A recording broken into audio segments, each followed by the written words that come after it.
আসসালামু আলাইকুম, শুভ দুপুর। নিশ্চয়ই সবাই ভালো আছেন। আলহামদুলিল্লাহ, আমিও ভালো আছি।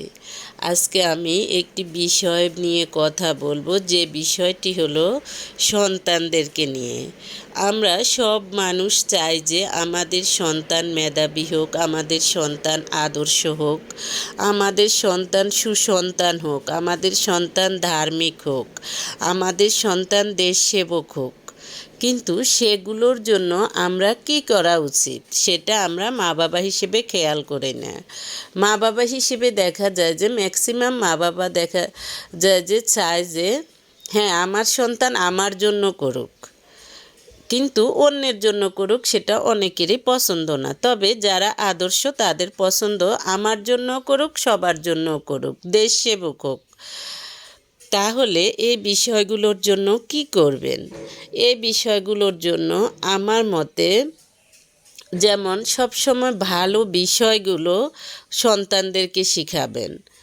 যেমন আমরা সবাই, আমাদের সন্তানরা যখন ছোট ছিল আমরা সবাই শোনাতাম, যেদিন তুমি এসেছিলে ভবে, কেঁদেছিলে তুমি, হেসেছিলে সবে, এমন জীবন তুমি করিবে গঠন, মরণে হাসিবে তুমি, কাঁদিবে ভুবন।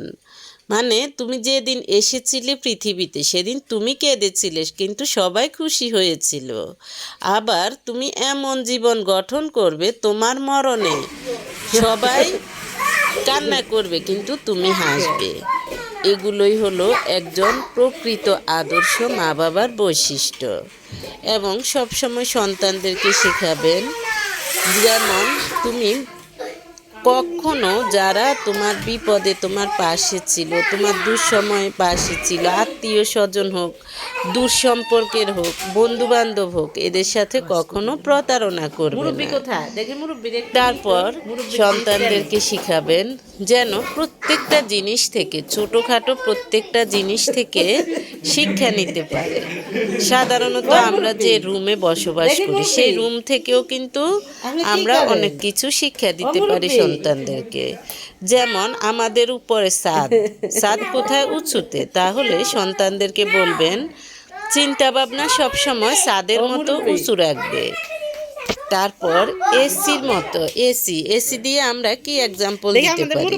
এসি দিয়ে এক্সাম্পল দিতে পারি সবসময় মাথাটা এসির মতো ঠান্ডা রাখবে।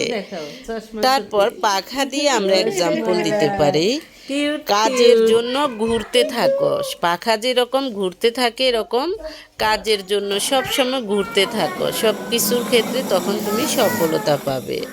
সৎ কাজের পিছনে ছুটাবে, সৎ পথে, সৎ ইনকামের পথে ছুটবে।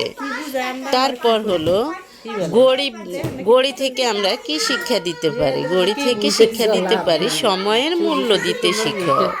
কারণ সময়ের মূল্য যে দেয় না তার দুঃখ থাকে 12 মাস, সেটা আমরা সবাই জানি। তারপর ক্যালেন্ডার থেকে কি শিক্ষা দিতে পারি?